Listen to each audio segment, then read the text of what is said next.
Hello and welcome to this new video. In this episode I'll be reviewing saves that you guys have sent in. So what I'll be doing is watching these saves and then creating a training plan and telling you the pros and cons of the saves or the clips you guys have sent in.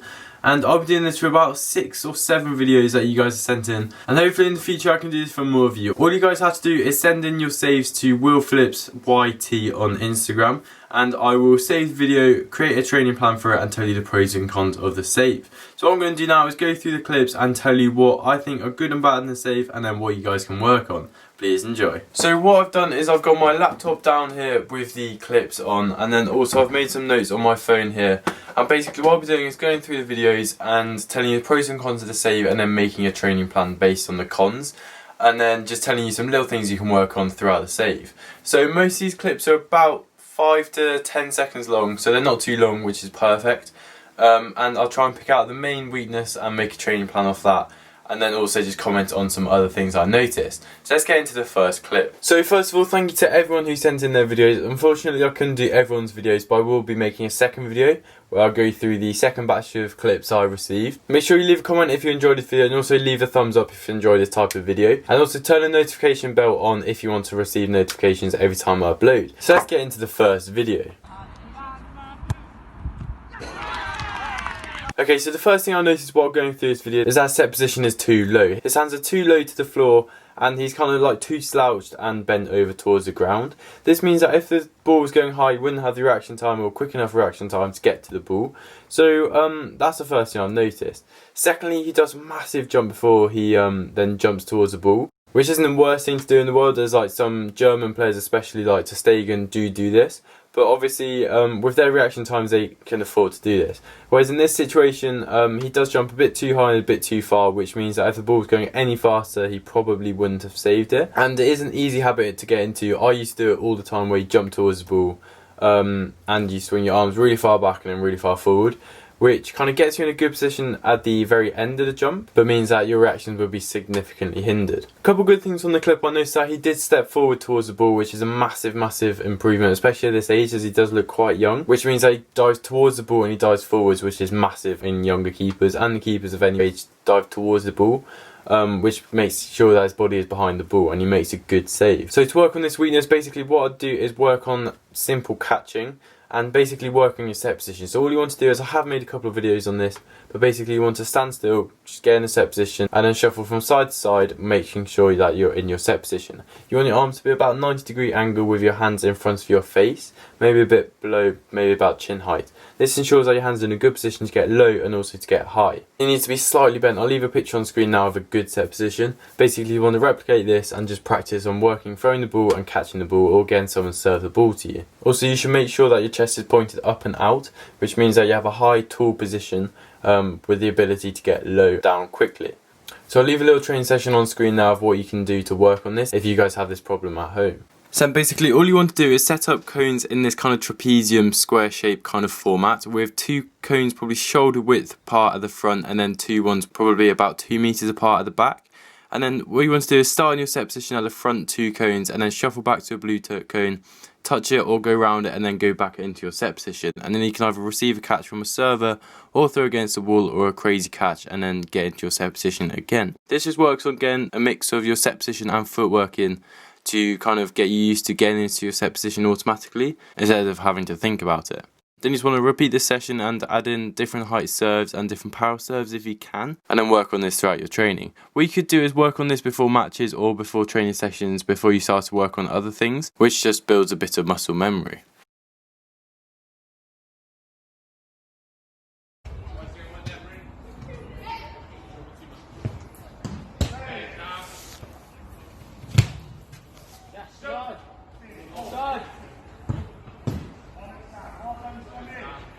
Right, so with this first clip, before I get started, there's a very good double save there.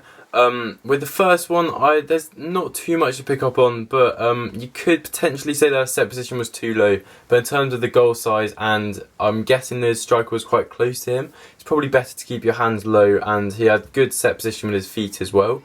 Maybe you could say that a bit too wide, but obviously that's very subjective, and he did well to make the save. Other than one thing, his power step towards the ball, he kind of collapsed his leg instead of diving towards it, which meant that he wasn't fully behind the ball, which meant he had to parry it instead of catching it. So maybe if he planted his foot and power stepped towards the ball, he wouldn't have had to parry it and he could have caught it. But that's kind of very, very slight, and is maybe could have worked on it a little bit. And then with the second save, he did well to get across the goal quickly and get into a set position. Yes, he did do a little hop, but it was a very, very slight one, so it didn't make a difference to his reactions. He did well to kind of get down and close his leg with the K technique, which is a very common technique where you get your knee down and form a long barrier, as some people call it. However, he didn't get his chest fully over the ball, which meant as it hit his chest, it then parried off. Whereas if he got his chest more over the ball and his arms more into a kind of a basket, he could then cushion the ball into his chest and absorb the power. Whereas in fact he kind of stayed tight and let the ball hit him, which meant it parried off. But other than that, he did well to get up and then jump on the ball quickly. But that, once again, those are very kind of small things he could work on there. He did very well to make the save. But yeah, just try and work on getting your chest more over the ball and kind of cushion the ball a bit more into your body. So to work on this, all you want to do is pretty much just practice. So you either get someone to serve the ball into you at different heights, more working on low shots, as in this shot it was more on the ground kind of work, and then work on getting your body over the ball and cushioning the ball into your body. And then also just try and work on stepping into the ball and catching the ball instead of parrying it away. But then he did parry the ball into good area, so it wasn't too bad.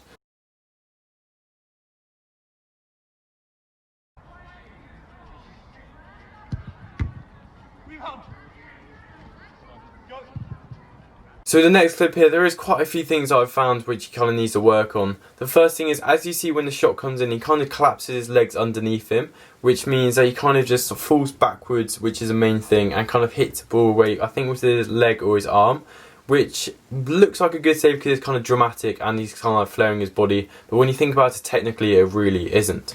As he kind of collapsed his legs and fell backwards, which means that as the ball went straight in front of him, he couldn't get up quickly to then get the ball.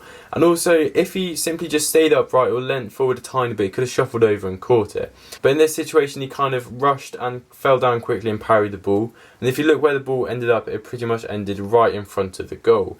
Yes, he did get up kind of quickly to gather the ball before the striker, but then in any other situation, you don't know how that could have ended.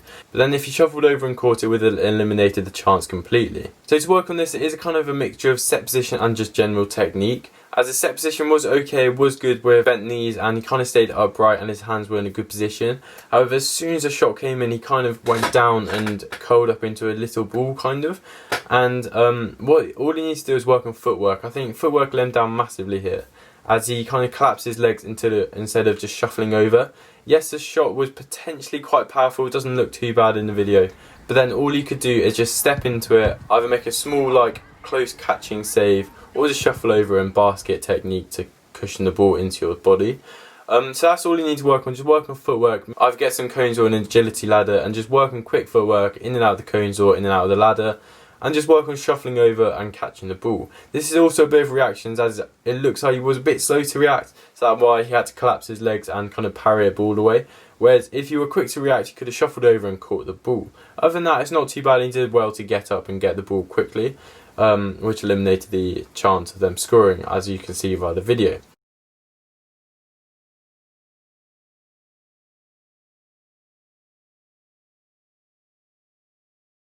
This next one here, as you may see, there's very little to work on. He made a very good save in a match condition, which is a lot harder than these training videos. But a couple things I have kind of picked up on is, as you can see, when the striker kind of cut in and did a cross turn, in my personal opinion, I believe that goalkeeper should have come out and closed down the angle. The keeper could have come out while the striker didn't have any control of the ball. It is a very split-second decision, but I just believe by closing down the angle, it would eliminate the chance more, which gives the striker less time and kind of area of the goal to shoot at. But once again, the goalkeeper did make a good save. He got down, he had a good set position with his hands low and knees bent, which in a one-on-one situation, you want your hands kind of low, down by your knees, so you can get up quickly or you can make a low save. Which in this situation he did. And also he did well to put his knees into the K technique, where he made a long barrier and made himself big, which he did very, very well to do. And as you can see, it worked as he saved the shot. But yeah, there's not much to work on in this video, but the one thing is I would be quicker off his line, and maybe try and close down the angle a tiny bit more, just in case the striker did any better to get into the corners, as this shot looks like it was slightly at him, but not taken away from the keeper. He did very well to save it. So thanks for watching this video. If you enjoyed, please leave a like and subscribe if you're new here. If you want to see more of these videos, leave a comment down below and also leave a like. Thanks for watching. Goodbye.